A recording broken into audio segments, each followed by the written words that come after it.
Dietitian म्हणजे डाएटबद्दल जे दीक्षित आता डाएट जो आहे हा सध्या जास्त प्रचलित होतोय आणि सगळे फॉलोअर्स त्याच्यामध्ये आहेत. तर इथल्या आपल्या ह्या ग्रुपमध्ये काही जण आहेत त्यापैकी, तर त्यांना आपण विशाल घाग यांना त्याबद्दल काहीतरी माहिती देणार आहेत ते आपण कृपया ऐकण्याची मी विनंती करते तुम्हाला. आता त्यांच्याकडे माईक मी सुपूर्द करते.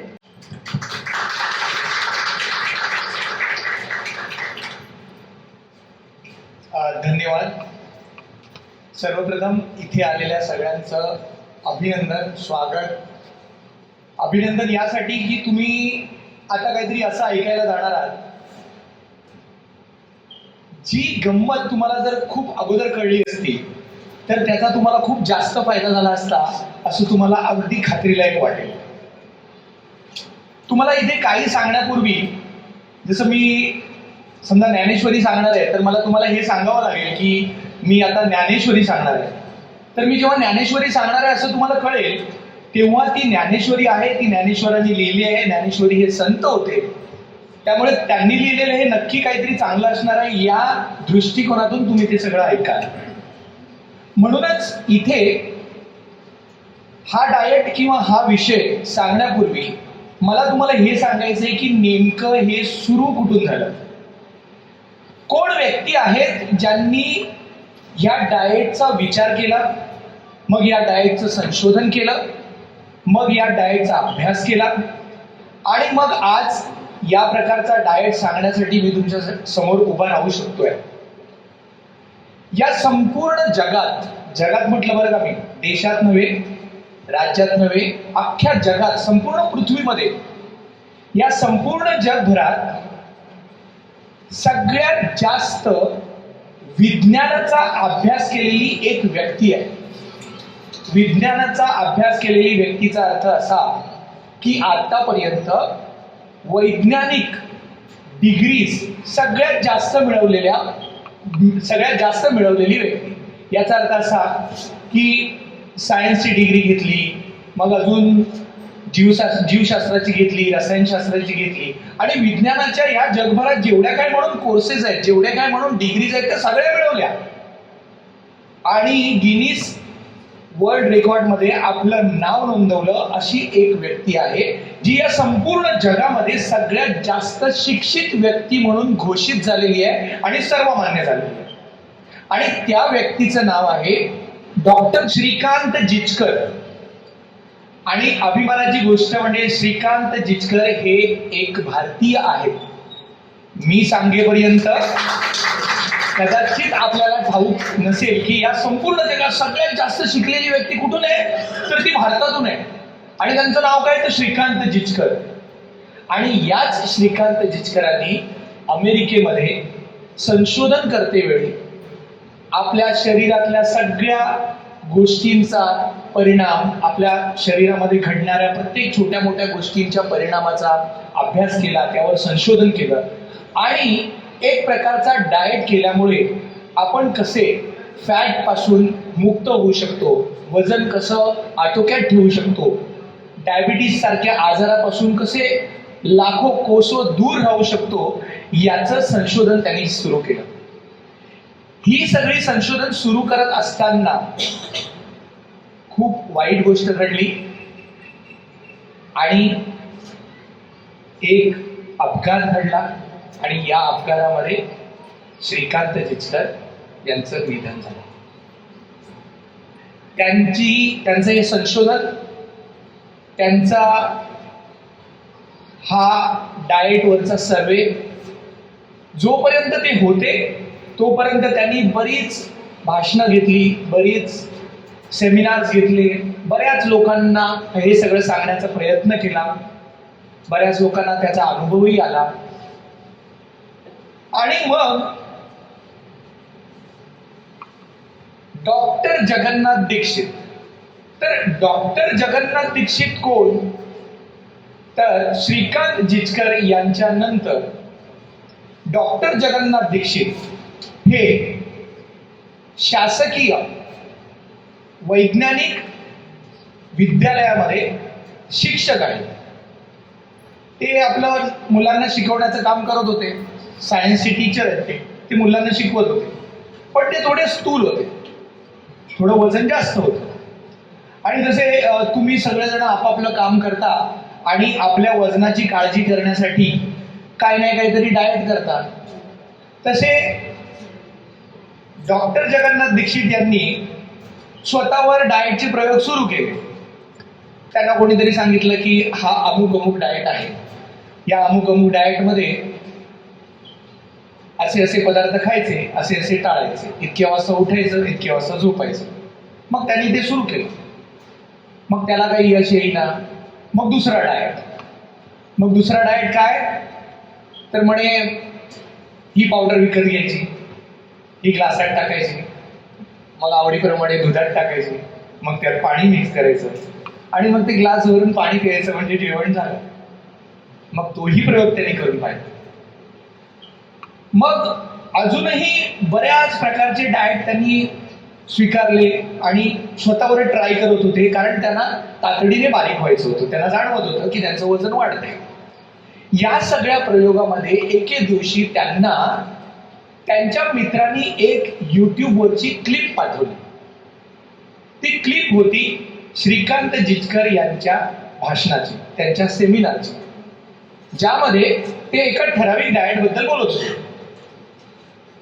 मग डॉक्टर जगन्नाथ दीक्षितना ते आवडलं. म्हणाले वा, हे सोपं आहे, खर्चही काय नाही, चला हेही करून बघूया, कारण सगळे प्रयत्न करून झालेच होते. मग त्यांनी हा प्रयत्न सुरू केला, जो श्रीकांत जिचकर यांच्या युट्यूबवरच्या भाषणामध्ये त्यांनी ऐकला होता. तो डाएट सुरू केल्यानंतर त्यांना जाणवलं की यामध्ये परिणाम फार लवकर, फार जलद गतीने दिसतोय. मग त्यांचं संशोधन सुरू झालं की अरे वा, हे खरंच जे जिचकरांनी सांगितले ते खरोखरच खूप छान आहे आणि त्याचा परिणाम दिसू लागतोय. मग ते स्वतः तर शिक्षक होतेच, म्हणून त्यांनी याच डाएटवर अजून पुन्हा संशोधन सुरू केलं.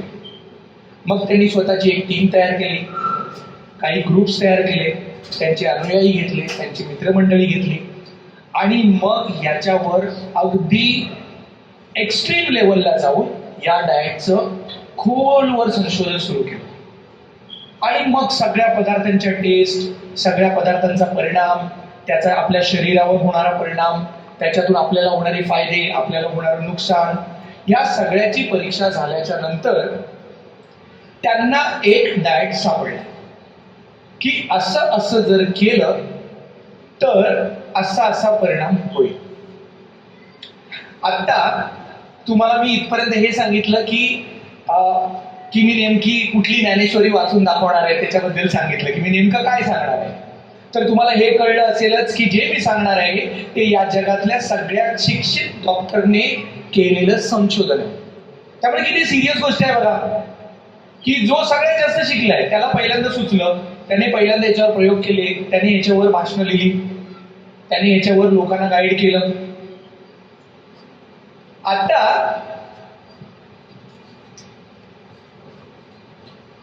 काही डिस्क्लेमिनर सांगतो मी तुम्हाला, म्हणजे चेतावणी म्हणतात ना, तशी मी देतो. सिनेमा सुरू होण्यापूर्वी असते नाही का, सिगरेट हानिकारक आहे वगैरे. तर तुम्हाला कळलं पाहिजे की जो व्यक्ती इथे बोलतोय तो कोण आहे, तो काय आहे. तर सर्वप्रथम मी तुम्हाला सांगतो की मी डॉक्टर नाही.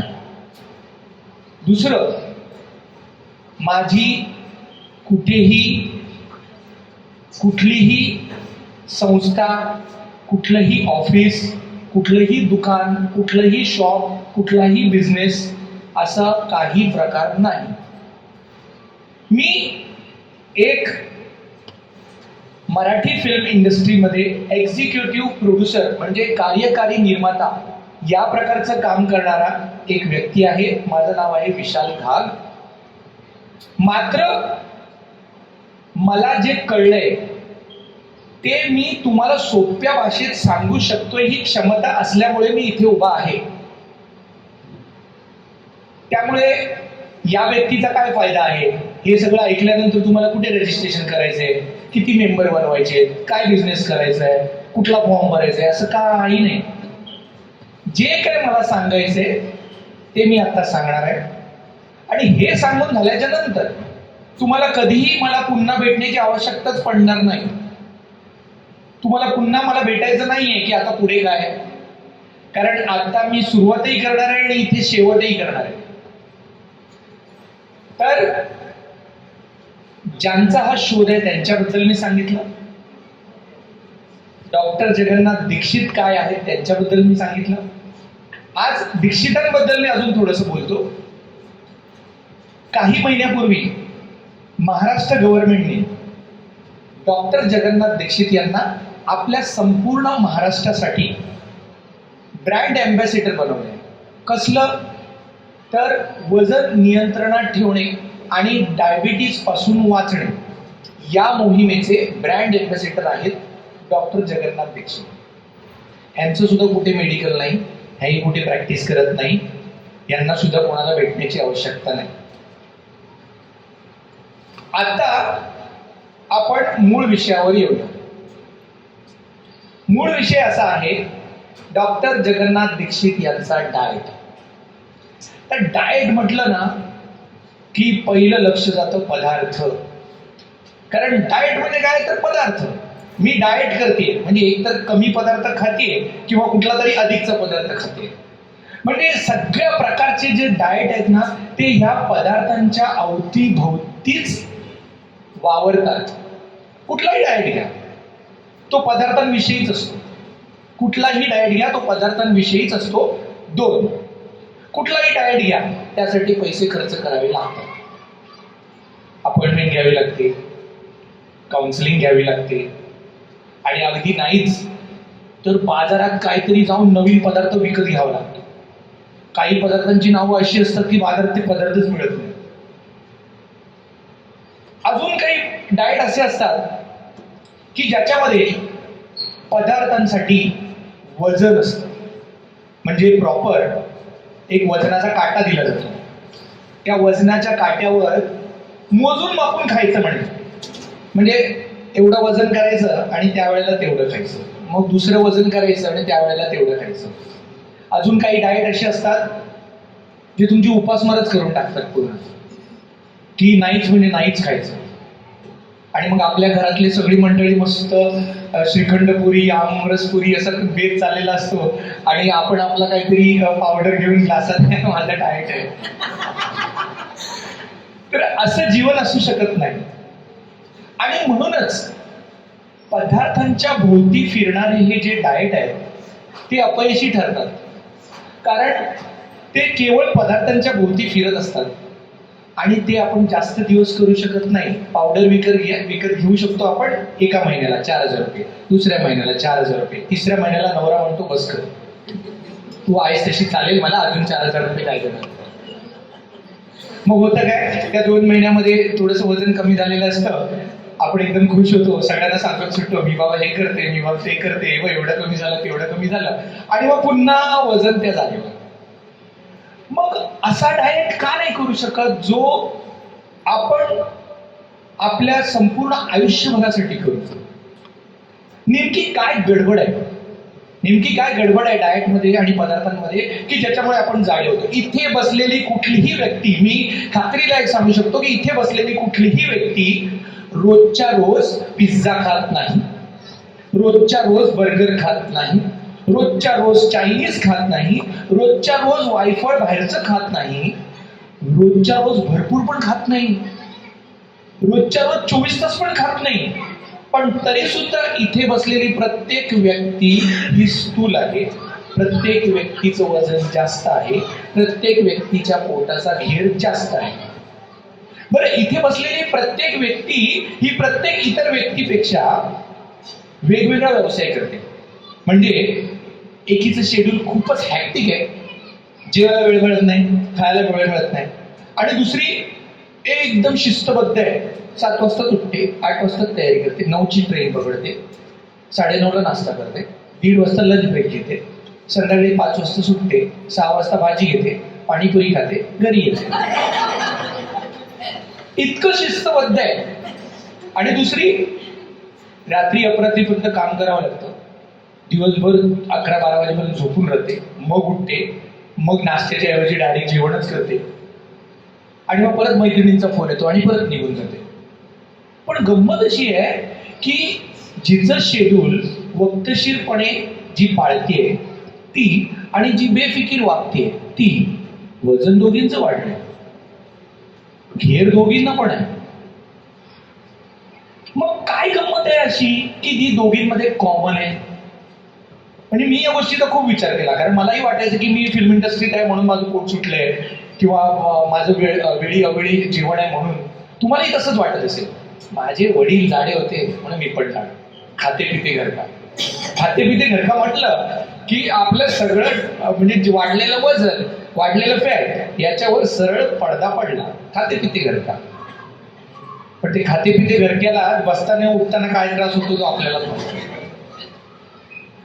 त्यामुळे आपलं फॅट आणि आपलं वजन वेगवेगळ्या व्यवसायामध्ये काम करत असताना सुद्धा सगळेजण एकसारखेच का जाड होत चालले?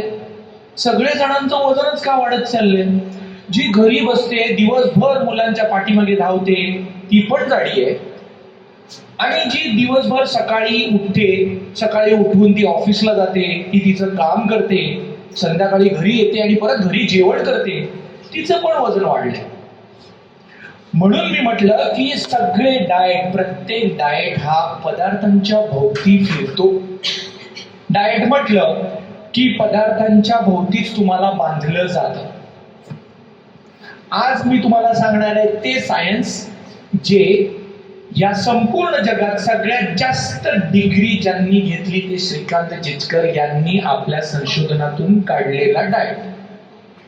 त्यानंतर कितीतरी प्रयत्न करून डॉक्टर जगन्नाथ दीक्षित यांनी आपल्या संपूर्ण टीम सोबत संशोधन करून तुमच्यासाठी सुटसुटीत असा आणलेला डाएट मी आता तुम्हाला सांगणार. आता हा डाएट सांगण्यापूर्वी हे जाणून घेण्याची गरज आहे की हा डाएट का आहे. म्हणजे ज्या पद्धतीने तुम्हाला एखादा डाएट सांगतात की पावडर घ्या, पाण्यात टाका, दुधात टाका आणि प्या. अरे पण का? या पावडरमध्ये काय आहे? नाही, याच्यामध्ये जीवनसत्व आहे, प्रोटीन आहे, अमुक आहे, तमुक आहे. हा, मग ते पोटात गेल्यावर काय माहित नाही. म्हणजे असं का करायचं आपल्याला माहित नाही. हा एकमेव असा डाएट आहे जो तुम्हाला सगळ्यात पहिल्यांदा हे सांगतो की नेमकं आपल्या शरीरात काय घडतं. आणि तेच मी तुम्हाला सांगेन, इतकं आश्चर्य वाटेल तुम्हाला, एकदम कमाल वाटेल, बाप रे असं घडतं आपल्या शरीरामध्ये. तर चला तर सुरुवात करूया की हा डाएट, या डाएट पर्यंत पोहोचण्यापूर्वी हा डाएट का संशोधन केला गेला, कशामुळे अशा पद्धतीच्या डाएटचं संशोधन झालं ते जाणून घेऊया. आणि हे जाणून का घ्यायचंय? कारण तुमच्यामधले 50% लोक इथून बाहेर पडल्यानंतर डाएट सुरू करतील. 50% लोक इथून बाहेर पडल्यानंतर डाएट सुरू करतील, आणि ते 50% लोक आहेत ना जे डाएट सुरू करणार नाहीत, त्यांना जर मी आता जे सांगतोय की हा डाएट का करायचा हे जेव्हा कारण कळेल ना, तेव्हा ते कारण जरी तुम्ही पाळलं डाएट न करता, जे मी कारण आता सांगणार आहे ते कारण जरी तुम्ही पाळलं तरी पण फायदा होणार आहे.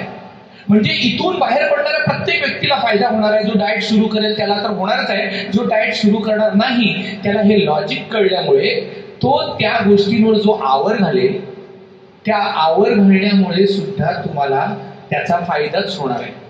म्हणजे हा डाएट कबूल करणाऱ्या लोकांना आणि हा डाएट कबूल न करणाऱ्या लोकांना दोघांनाही फायदा होणारा असा हा डाएट आहे. तर मी सुरू करतो की नेमकी आपल्या शरीरात गडबड काय होते. आपल्या संपूर्ण शरीरामध्ये, आपलं संपूर्ण शरीर हे प्रचंड जटिल, प्रचंड जटिल, इतकं आश्चर्यकारक असं आपलं शरीर आहे. त्याच्यामध्ये इतक्या आश्चर्यकारक गोष्टी आहेत की अजूनही त्याच्यावर प्रयोग चालूच आहेत, अजूनही त्याचं संशोधन चालूच आहे, अजूनही सगळ्या गोष्टी आपण शोधतोच आहोत, करतोच आहोत. तर एक छान गोष्ट मी तुम्हाला आता सांगणार आहे. काय होतं जेव्हा आपण एखादी वस्तू तोंडातून खातो? काय होतं बघा. आता जे इथून पुढे मी बोलणार आहे ना, हे मी सोप्या भाषेत केलंय बरं का. सोप्या भाषेत यासाठी केलंय की तुम्ही इथे बसलेले लोक मी जे काही सांगतो ते व्यवस्थित ग्रहण करता यावं, तुमच्या डोक्यात बसावं आणि त्याचा तुम्हाला उपयोग व्हावा म्हणून वापरली गेलेली ही भाषा आहे. ही वैज्ञानिक भाषा नाही. मी जे सांगतोय ते वैज्ञानिक सत्य आहे, मात्र शाब्दिक प्रयोग मी तुम्हाला समजण्यासाठी वेगळे करतो आहे. लक्षात आलं? म्हणजे विज्ञानच सांगतोय मी तुम्हाला, पण सोप्या भाषेत.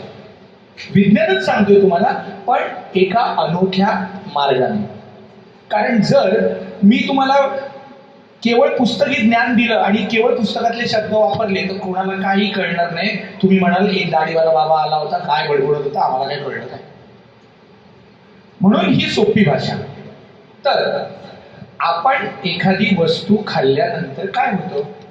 आपण एखादी वस्तू तोंडावाटे पोटात गेली की आपलं शरीर आहे ना ते आतमध्ये आंधळ आहे. डोळे तर आपल्याला आहेत, आपलं शरीर आतमधून आंधळ आहे.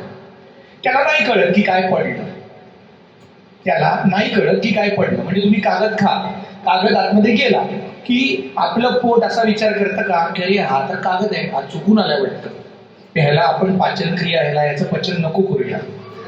तुम्ही काही टाका आतमध्ये, तो त्याच्या पद्धतीने त्याची पाचन क्रिया सुरू करतो. मग एखादी वस्तू आपण खाल्ल्यानंतर आपल्या ती पोटात जाते, तिथे त्याचं पाचन क्रिया सुरू होते. मग आपल्या शरीरामध्ये एक छान सिस्टम केलेली आहे. सिस्टम काय आहे की आपण एखादी वस्तू पोटात खाल्ल्यानंतर आपल्या डाव्या बाजूला पेनक्रियाज आहे, स्वादुपिंड. त्याच्यामध्ये ना इन्सुलिन नावाचा एक हार्मोन आहे. तर इन्सुलिन म्हणजे काय? एक द्रव पदार्थ. मी शब्द असे वापरेन जे तुम्हाला समजतील. परत माझ्या बरोबर माझा हा व्हिडिओ ऐकल्यानंतर असं भांडू नका की अरे तू तो द्रव पदार्थ म्हणला, त्याला तर हार्मोनच म्हणतात, त्याला तर अमकच म्हणतात. विषय लक्षात घ्या की ज्या वेळेला आपण एखादी वस्तू खातो ती जेव्हा पोटात जाते त्यावेळेला आपल्या डाव्या बाजूला एक पेनक्रियाज आहे. त्या पेनक्रियाजमध्ये हार्मोन्स म्हणजे वेगवेगळ्या प्रकारची रसायनं तयार होत असतात आणि आपली इकडे पचनक्रिया सुरू झाली की इकडून ते रसायन आपल्या ब्लडमध्ये सर्किट होतं, ते पडतं, ते सुटतं. आता हे इन्सुलिन म्हणजे काय आहे? तर तुम्हाला कदाचित इथे बसले बरेचसे लोक एस्टेल वर्ल्ड मध्ये एक वॉटर किंगडम नावाचं ठिकाण आहे. तर तुमच्यापैकी कोण कोण तिकडे गेले? वॉटर किंगडमला गेलेल्या लोकांनी प्लीज हात वर करा. वॉटर किंगडम, एस्टेल वर्ल्ड मध्ये वॉटर किंगडम. बरं, त्या वॉटर किंगडम मध्ये ना एक लहान मुलांना खेळण्यासाठी एक सेपरेट जागा केली आहे. तिथे सगळे छोट्या मुलांचे, लहान मुलांचे असे खेळ आहेत. मोठी घसरगुंडी आहे, असं बाजूला छोटी घसरगुंडी आहे, एक बेडकाची छत्री आहे वगैरे अशा प्रकारचे लहान मुलांची खेळणी आहे. त्या सर्व खेळण्यामध्ये डोक्याच्या अगदी वर एक मोठी ना बालदी आहे, पाण्याची मोठी बालदी. त्याच्यामध्ये ना पाणी पडत असतं आणि ती बालदी मोठ्याने हलत असते. बघा मी काय म्हणतोय, ज्यांनी गेले त्यांना तर लक्षात येतच आहे, जे नाही गेले त्यांच्यासाठी सांगतो की ती पाणी आहे ना, ती पाण्याची बाटली अशी हलत असते, मोठी बाटली, आणि त्याच्यावर पाणी पडत असतं. आता ती भरायला वेळ लागतो. ती भरते जशी भरत येते तशी ती जोरजोरात हलत जाते, कारण ती अनबॅलन्स होते. आणि मग भरते आणि एक क्षण असा येतो की त्याच्यामध्ये एवढं पाणी जमा होतं आणि ती एवढ्या जोरात हलते की ती संपूर्ण बालदी पालथी होते आणि त्याच्यातलं सगळं पाणी खाली पडतं. आणि मग मोठा धबधबा आल्यासारखं मुलांना वाटतं आणि मुलं मजा घेतात. इथे सांगण्याचा उद्देश काय आहे? ती जी बालदी आहे ना, तिला भरायला लागणारा वेळ आहे ना फिक्स आहे. तेवढा वेळ झाला की ती पडते. आता नीट लक्षात घ्या, हे उदाहरण का सांगितलं तर आपल्या शरीरामध्ये सुद्धा अशीच एक छोटीशी प्रक्रिया होते. काय आहे ही प्रक्रिया? तर आपण जेव्हा एखादी वस्तू तोंडाने खातो त्यावेळेला आपल्या पेनक्रियाजमध्ये असं समजा की ही एक वाटी आहे. आता प्लीज आपल्या शरीरात वाटी नाही आहे, शब्दशार्थ घेऊ नका, नाहीतर मग इथे जे सगळ्यात म्हणजे जे सायन्सवाले आहेत किंवा जे माझं लेक्चर नंतर ऐकतील ते म्हणतील का बाबा रे वाटी बिटी काय नसतं पोटात. हे समजण्यासाठी तर एक वाटी आहे, त्या वाटीमध्ये इन्सुलिन आहे असं धरून चला. होतं काय की आपण एखादी वस्तू खातो, त्याचं पचन सुरू होतं. पचन सुरू झालं की आपल्या ह्या वाटीतून, पेनक्रियाजमधून इन्सुलिन आहे ते आपल्या ब्लडमध्ये सिक्रेट होतं. म्हणजे ही वाटी जी आहे ही अशी पडते आणि हे सगळंच्या सगळं इन्सुलिन तुमच्या शरीरात जातं. कुठे जातं? ब्लडमध्ये जातं सगळं इन्सुलिन. मग आता हे किती असतं इन्सुलिन? नेमकं किती पडतं? प्रत्येक माणसाच्या शरीरामध्ये इन्सुलिनचं प्रमाण हे वेगवेगळं असतं. म्हणजे हिच्या शरीरामध्ये 60 युनिट तयार होत असेल, माझ्या शरीरामध्ये 40 युनिट, मॅडमच्या शरीरामध्ये 35 युनिट. प्रत्येकाच्या वजनाप्रमाणे, प्रत्येकाच्या खाण्यापिण्याच्या सवयीप्रमाणे त्यांच्या शरीरात तयार होणारं इन्सुलिनचं प्रमाण हे वेगवेगळं असतं. बरोबर. आता प्रत्येकाचं पेमेंट आहे वेगवेगळे युनिट आहे असं धरून चला की 50 युनिट आहे. एक आपण सरासरी पकडू की 50 युनिट जवळजवळ सगळ्यांचं आहेच. आता आपण एखादी वस्तू खाल्ली की हे 50 युनिट, संपूर्ण 50 युनिट तुमच्या ब्लडमध्ये सिक्रेट होतं. परत बोलतो मी, संपूर्ण 50 युनिट तुमच्या ब्लडमध्ये सिक्रेट होतं. मी परत बोलतो, संपूर्ण 50 युनिट तुमच्या ब्लडमध्ये सिक्रेट होतं. संपूर्ण. आता या संपूर्णवर जोर यासाठी की प्रक्रिया सुरू करण्यासाठी तुम्ही तुमच्या पोटात टाकलेला पदार्थ हा कितीही असू शकतो. एक कण असू शकतो, राजभोग असू शकतो, एक घोट असू शकतो किंवा 1 लिटर असू शकतो. मात्र इन्सुलिन किती पडतं? जेवढं असतं तेवढं सगळं. आता तुम्हाला हे कळलंय की आपण खातो, पचनक्रिया सुरू होते, इन्सुलिन सिक्रेट होतं, ते ब्लडमध्ये पडतं. इन्सुलिन किती असतं? प्रत्येकाच्या शरीरात वेगवेगळं असतं. कळलं? आता पुढे हे इन्सुलिन कुठून बनतं? 50% इन्सुलिन तुमचं शरीर स्वतःच बनवतं, कारण ते खूप गरजेचं आहे. काय कसं गरजेचं आहे मी तुम्हाला सांगेन. तर 50% इन्सुलिन तुमचं शरीर स्वतः बनवतं आणि 50% इन्सुलिन अपेक्षा असते तुम्ही जे खाता त्याच्यापासून बनावं. त्यामुळे तुम्ही जे खाता त्याच्यापासून इन्सुलिन बनतं आणि तुमचं शरीर पण 50% इन्सुलिन स्वतःहून बनवतं. अशा प्रकारे ते 50 युनिट इन्सुलिन तयार होतं. आता ही वाटी ज्याच्यातून हे इन्सुलिन तुमच्या ब्लडमध्ये सिक्रेट झालंय ही पूर्ण सरळ होते.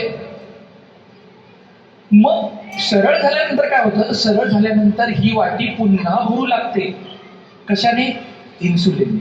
म्हणजे या वाटीमध्ये पुन्हा इन्सुलिन तयार व्हायला लागतं. मग हे पुन्हा इन्सुलिन तयार होण्यासाठी किती मिनिटं लागतात?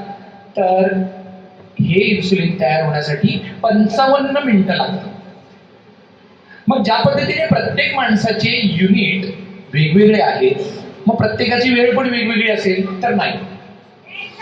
चांगली गोष्ट ही आहे की यांचं 60 युनिट सुद्धा 55 मिनिटात तयार होतं पुन्हा, हिचं 40 युनिट सुद्धा 55 मिनिटात तयार होतं पुन्हा, माझं 35 युनिट सुद्धा 55 मिनिटातच तयार होतं. म्हणजे पुन्हा ती वाटी पूर्ण भरण्यासाठी आणि ते इन्सुलिन पुन्हा तेवढंच तयार होण्यासाठी 55 मिनिटं लागतात. पडतं कधी? खाल्लं, पचनक्रिया स्टार्ट झाली की हे पडणार. बरोबर. पुन्हा सरळ होणार. आता भरायला सुरुवात होणार. आता हे भरत असताना या 55 मिनिटामध्ये तुम्ही अजून काहीही खाल्लं तरी हे अर्धवट भरलेलं किंवा भरत असलेलं इन्सुलिन पुन्हा पडत नाही. परत ऐका, एकदा तुम्ही एखादी वस्तू खाल्ली, पचनक्रिया सुरू झाली, इन्सुलिन पडलं, भांड सरळ झालं, भरायला सुरुवात झाली. आता 55 मिनिटं ह्याला लागणार आहेत हे इन्सुलिन भरायला, पण ही मध्येच पडणार नाही. कधीपर्यंत? जोपर्यंत हे संपूर्ण भरत नाही. संपूर्ण भरायला किती वेळ लागतो? 55 मिनिट. म्हणजे तुम्ही पहिल्या घासामध्ये जेव्हा एखादा घास तुम्ही पोटात टाकला तेव्हा हे पडलं, हे सरळ झालं. हे सरळ झाल्याच्या नंतर याला भरण्यासाठी 55 मिनिटं लागत आहेत. आता त्या 55 मिनिटात तुम्ही काहीही खाल्लं तरी सुद्धा हे पडणार नाही, कारण हे पूर्ण भरलेलं नाहीये म्हणून पडत नाही. आता 55 मिनिटं संपली. 55 मिनिटं संपली आणि पुन्हा तुम्ही एखादा घास खाल्ला, 56व्या मिनिटाचा घास. 55 मिनिटं तुम्ही खाल्लं, हे पूर्ण भरलंय आणि आता तुम्ही 56व्या मिनिटाला पुन्हा काहीतरी खाल्लं, परत खाल्लं आणि 56व्या मिनिटाला पुन्हा प्रक्रिया सुरू झाली. आता हे पडणार.